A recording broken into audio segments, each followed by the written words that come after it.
Welcome back to my YouTube channel learning student. आज हम लेके आए हैं क्लास 10th के जो बच्चे हैं उनके लिए है ये केमिस्ट्री से, जो क्लास 10th का जो साइंस है उसमें से केमिस्ट्री से है कुछ क्वेश्चन जो कि आपके यूपी बोर्ड एग्ज़ाम में हर साल आते हैं। तो ये जो क्वेश्चन हम बताने जा रहे हैं ये इस बार भी यूपी बोर्ड एग्ज़ाम में 2025 में ज़रूर आएगा। तो चलिए देखते हैं। और ये जो प्रश्न है ये है 2 अंक 3 अंक 4 अंक, ठीक, और बहुत ही ज़्यादा इम्पोर्टेंट क्वेश्चन है। तो देखिए पहला क्वेश्चन हमारा क्या है। पहला क्वेश्चन हमारा है संयोजन तथा वियोजन अभिक्रिया। कौन सा? संयोजन तथा वियोजन अभिक्रिया पूछेगा। किसे कहते हैं? तो देखिए संयोजन अभिक्रिया वो अभिक्रिया है जब दो या दो से अधिक अभिकारक मिलकर, क्या चीज़? जब दो या दो से अधिक अभिकारक मिलकर एक एकल उत्पाद बनाते हैं उसे संयोजन अभिक्रिया कहते हैं, ठीक। जब दो या दो से अधिक अभिकारक मिलकर क्या करते हैं? एक एकल उत्पाद बनाते हैं उसे संयोजन अभिक्रिया कहते हैं। जैसे उदाहरण देखिए, उदाहरण है कैल्शियम ऑक्साइड में H2O यानी जल को मिलाएंगे तो हमें क्या प्राप्त होगा? CaOH का होल ट्वाइस, ठीक। यानी यहाँ दो अभिकारक है, हमें एक उत्पाद प्राप्त हुआ है। उसके बाद दूसरा देखिए वियोजन अभिक्रिया, ठीक। जब अभिकारक टूटकर कई छोटे छोटे उत्पाद बनाते हैं, यानी ये क्या है? संयोजन के जस्ट अपोजिट है, ठीक। संयोजन क्या है? जब दो या दो से अधिक अभिकारक मिलकर एकल उत्पाद का निर्माण करते हैं। और ये क्या है? जब अभिकारक टूटकर कई छोटे छोटे उत्पाद में बनते हैं उसे वियोजन अभिक्रिया कहते हैं। जैसे इसका एग्जाम्पल देखिए, इसका एग्जाम्पल होगा CaCO3, ठीक। और उसमें क्या है? CaO यानी कैल्शियम ऑक्साइड अलग हो गया और इसमें CO2 आपका निष्कासित हो जाएगा, ठीक। तो ये हमारा है वियोजन अभिक्रिया। अब अगला देखिए, तीसरा नंबर जो क्वेश्चन है वो है अम्ल क्षार तथा लवण। अम्ल क्षार लवण का परिभाषा दीजिए और उदाहरण भी लिखिए। तो सबसे पहले हम अम्ल का परिभाषा देखेंगे। देखिए अम्ल का परिभाषा होगा वे पदार्थ जो जलीय विलयन में H+ आयन देते हैं अम्ल कहलाते हैं। क्या होंगे?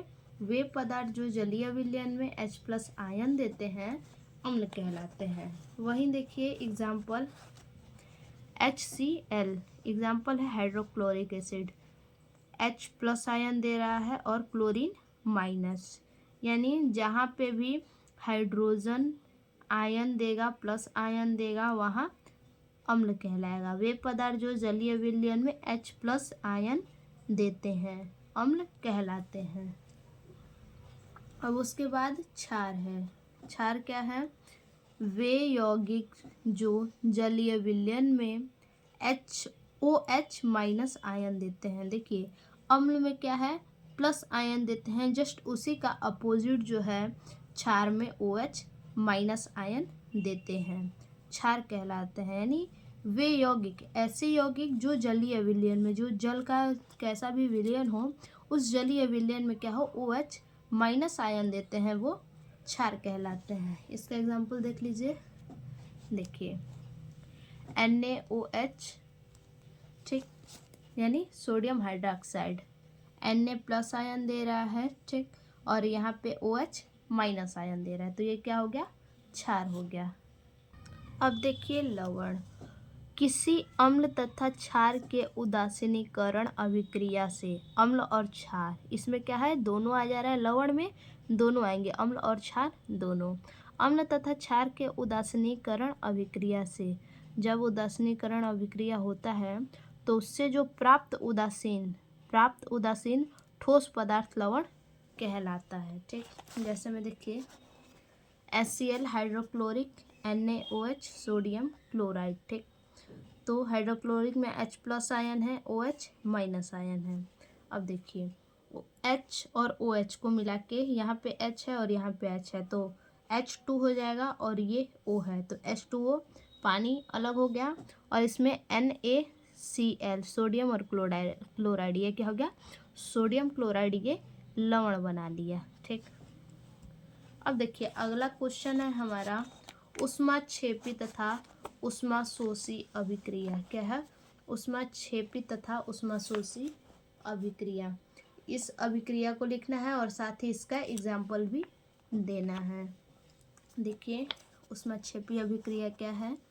देखिए जिस रासायनिक अभिक्रिया में उत्पादों के साथ ऊष्मा भी निकलती है। क्या होती है? ऊष्मा निकलती है, ऊष्माक्षेपी अभिक्रिया कहलाती है। फिर से ध्यान दीजिए, जिस रासायनिक अभिक्रिया में उत्पादों के साथ, उत्पाद तो निकलेगा ही, साथ में ऊष्मा भी निकलेगा, यानी ऊर्जा कोई क्या बोला है? ऊष्मा निकलती है, ऊष्माक्षेपी अभिक्रिया कहलाती है। अब इसका उदाहरण देखिए। इसका उदाहरण है CH4 methane plus 2O2 oxygen है। यहाँ पे देखिए 2 दूनी 4 ऑक्सीजन है, तो यहाँ पे 2 ऑक्सीजन हम ले लिए और कार्बन ये, तो CO2 हो गया, कार्बन डाइऑक्साइड। और यहाँ पे 2 ऑक्सीजन अभी बचा है, तो ये 2 हो गया, ऑक्सीजन हमारा 2 और हाइड्रोजन 4 है, तो 2 दूनी 4 हाइड्रोजन हो गया, तो 2H2O, ये हमारा जल निकल गया। और साथ ही में इसमें से क्या निकल रहा है?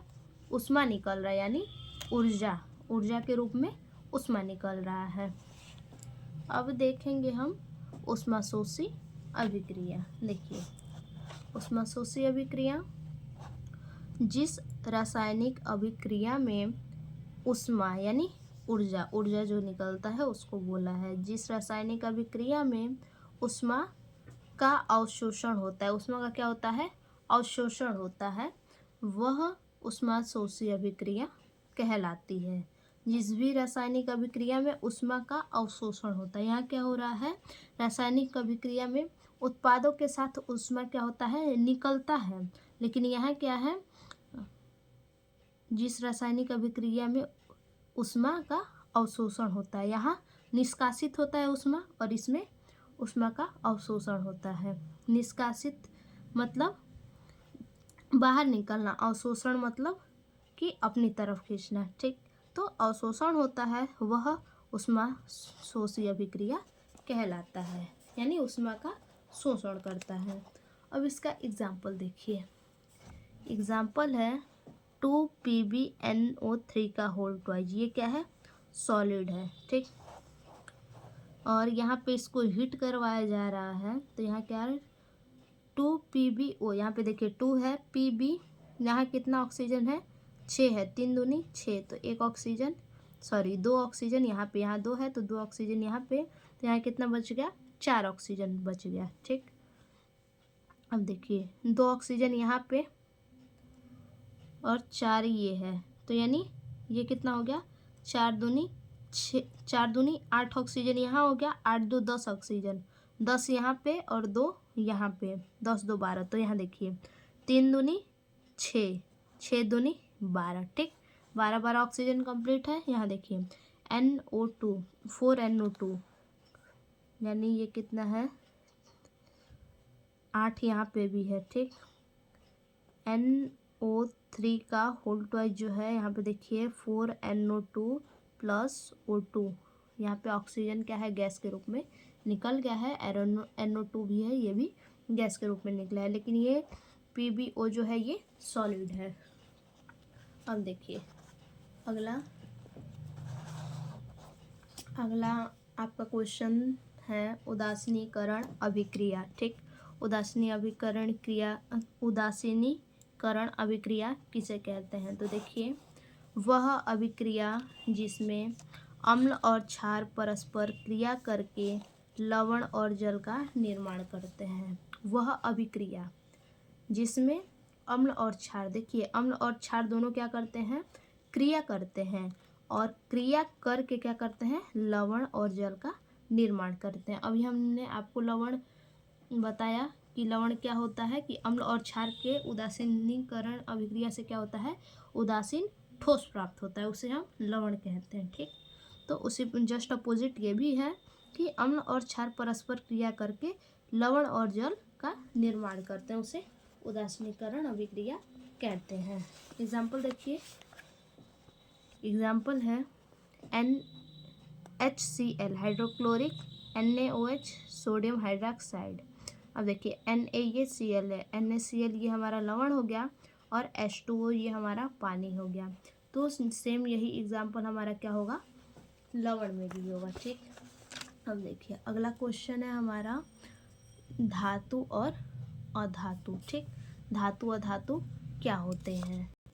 देखिए धातु वे तत्व जो आसानी से धनायन बनाते हैं, क्या करते हैं, धन आयन बनाते हैं और अन्य धातु के परमाणु के साथ करके धात्विक बंध बनाते हैं। यानी वे तत्व जो आसानी से धनायन बनाते हैं और धनायन बनाने के साथ क्या करते हैं, अन्य धातु के जो परमाणु होते हैं उनके साथ क्रिया करके धात्विक बंध बनाते हैं, धातु कहलाते हैं।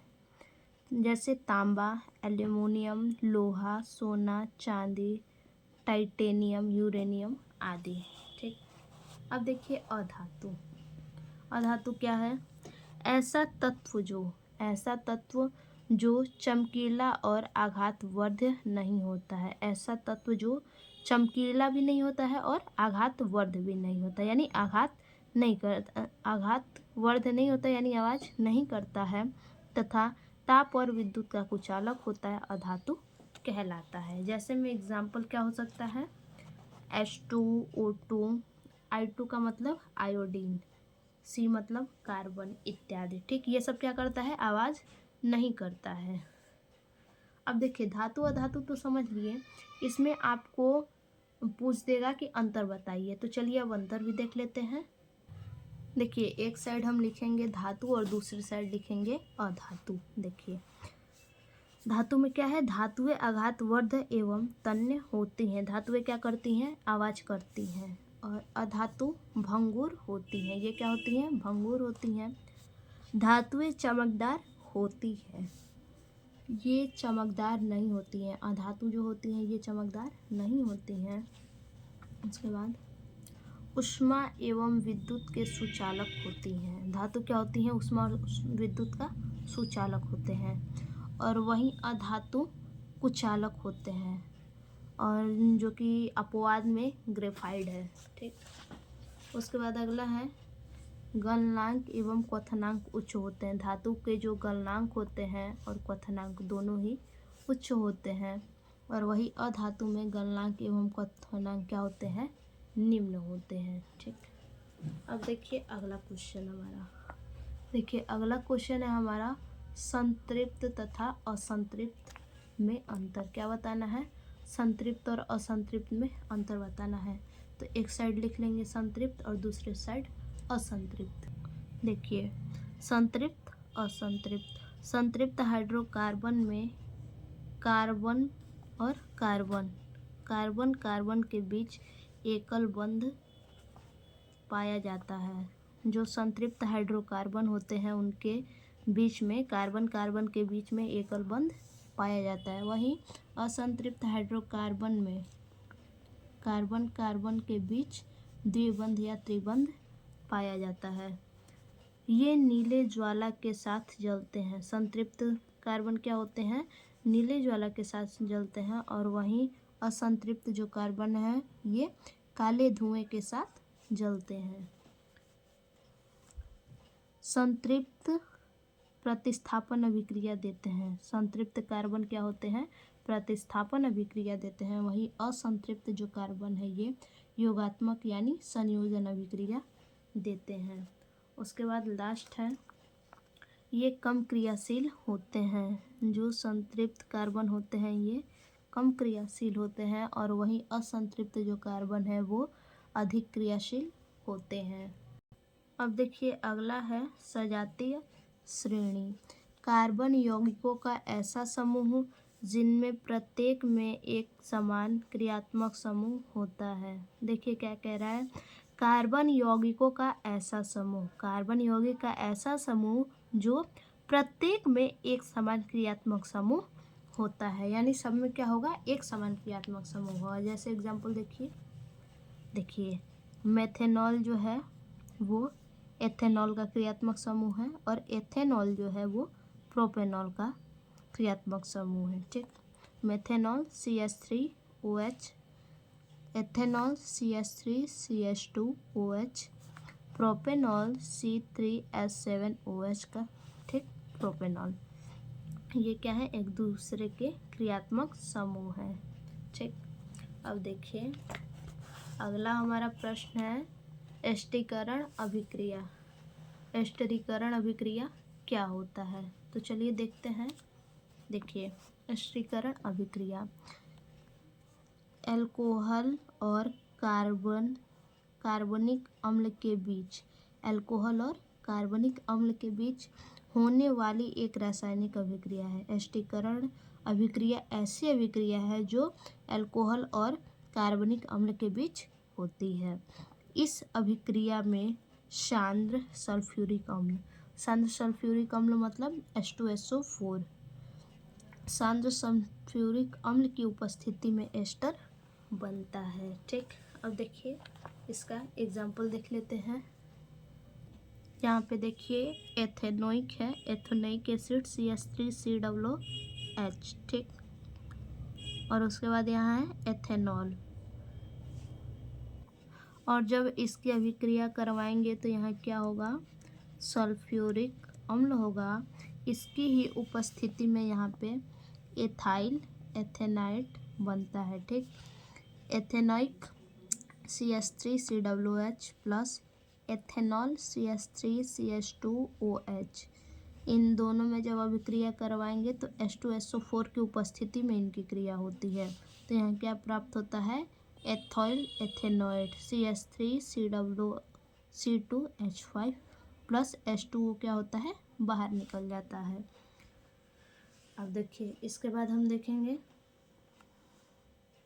साबुनीकरण अभिक्रिया, ठीक। साबुनीकरण अभिक्रिया क्या है, देखिए साबुनीकरण की क्रिया में वनस्पति तेल या वसा एवं कास्टिक सोडा या कास्टिक पोटाश के जलीय घोल को गर्म करके रासायनिक प्रतिक्रिया के द्वारा साबुन का निर्माण होता है। यानी क्या कह रहा है कि साबुनीकरण की क्रिया में क्या होता है, वनस्पति जो तेल होते हैं या फिर वसा, तेल कह लीजिए या फिर वसा कह लीजिए, तेल भी क्या है, वही है, वसा ही है।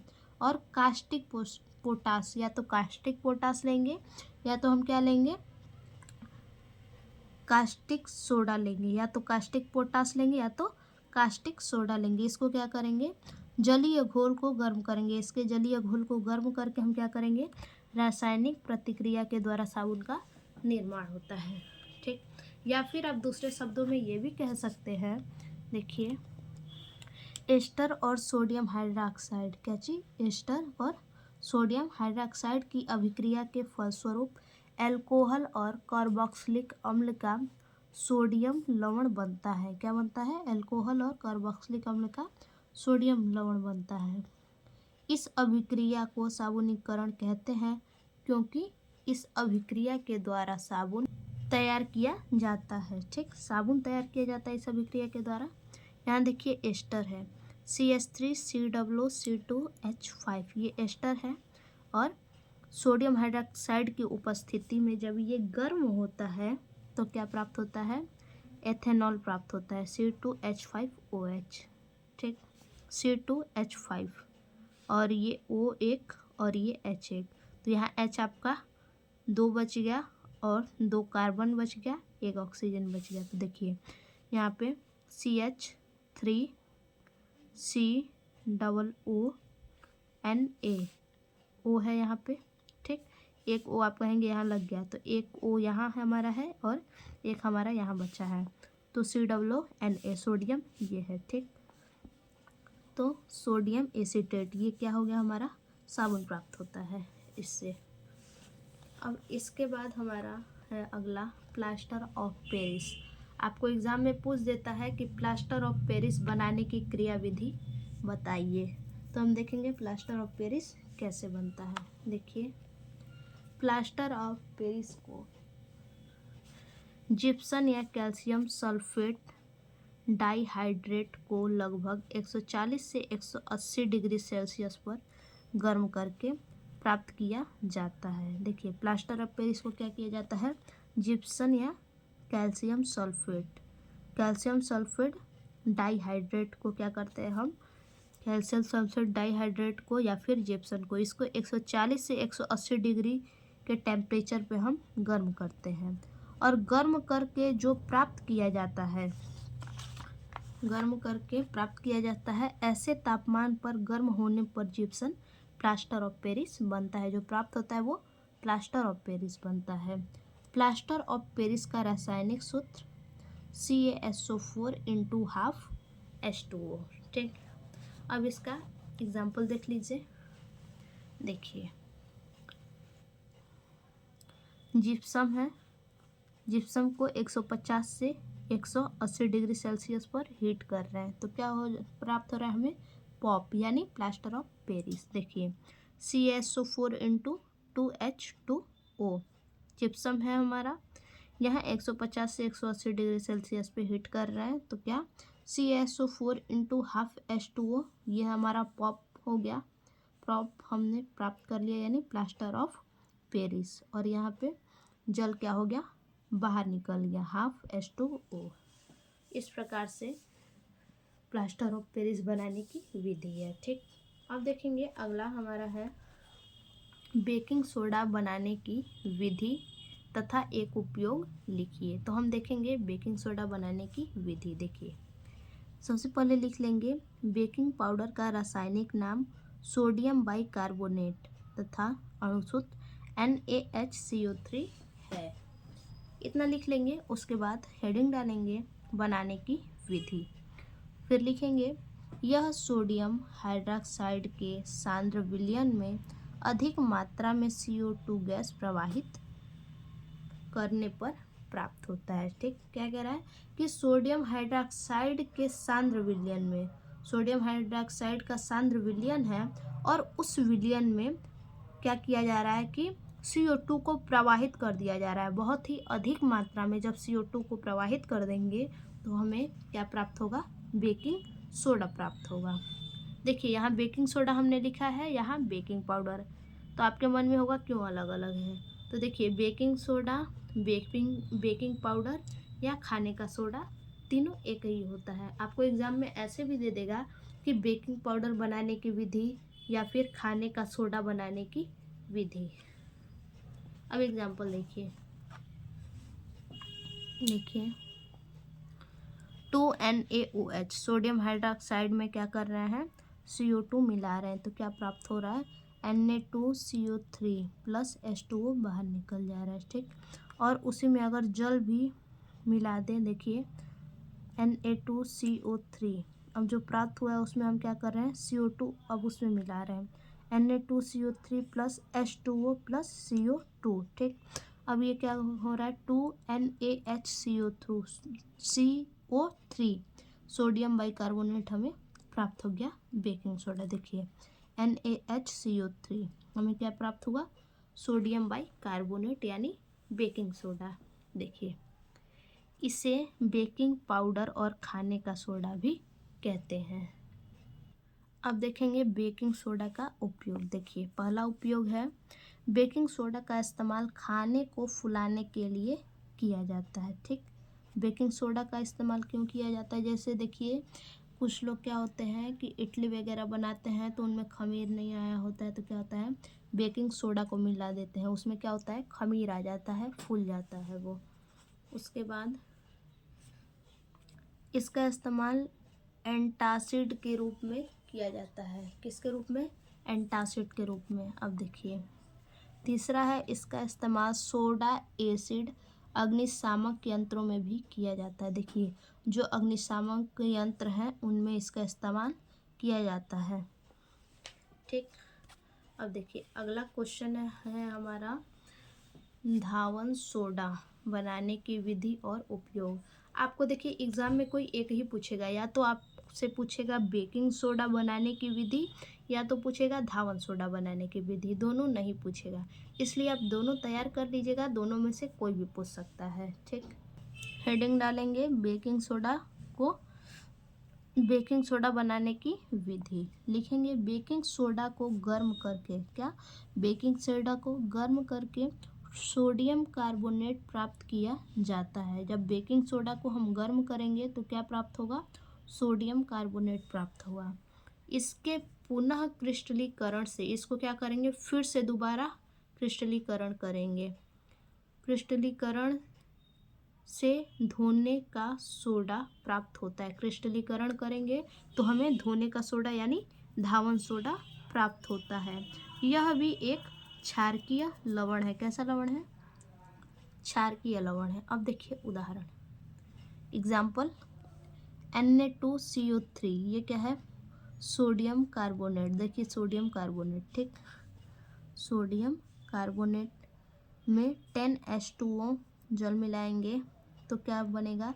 Na2CO3 इंटू 10H2O, ये हमारा धावन सोडा प्राप्त हो गया, ठीक। अब देखिए इसके उपयोग, क्या क्या इसके उपयोग हो सकते हैं, देखिए। सोडियम कार्बोनेट का उपयोग कांच, साबुन एवं कागज उद्योग में होता है। इसका उपयोग कहाँ होता है? कांच, साबुन और कागज उद्योग में इसका उपयोग होता है। उसके बाद है इसका उपयोग बोरेक्स जैसे सोडियम यौगिक के उत्पाद में होता है। इसका उपयोग बोरेक्स आता है, एक तत्व है बोरेक्स, सोडियम यौगिक के उत्पादन में होता है। तीसरा उपयोग है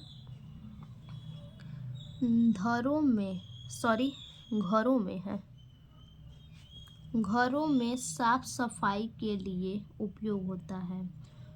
धावन सोडा यानी धोने का सोडा, जाहिर सी बात है, डिटर्जेंट, सर्फ घरों में साफ सफाई के लिए उपयोग होता है। ये तो हम सभी लोग जानते हैं और उपयोग भी करते हैं। उसके बाद चौथा उपयोग जो है वो है जल की स्थायी कठोरता को हटाने के लिए इसका उपयोग होता है। जल की जो स्थायी कठोरता होती है उसे हटाने के लिए हम किसका धावन सोडा का ही उपयोग करते हैं। तो ये जितने भी हमने आपको क्वेश्चन बताया ये सब इम्पोर्टेंट था। आपके एग्ज़ाम में हर साल इसमें से क्वेश्चन आते हैं। तो केमिस्ट्री के बस इतने ही क्वेश्चन हैं, आप अच्छे से पढ़ लीजिएगा। फिर से मिलते हैं ऐसे एक और नए वीडियो में, तब तक के लिए धन्यवाद।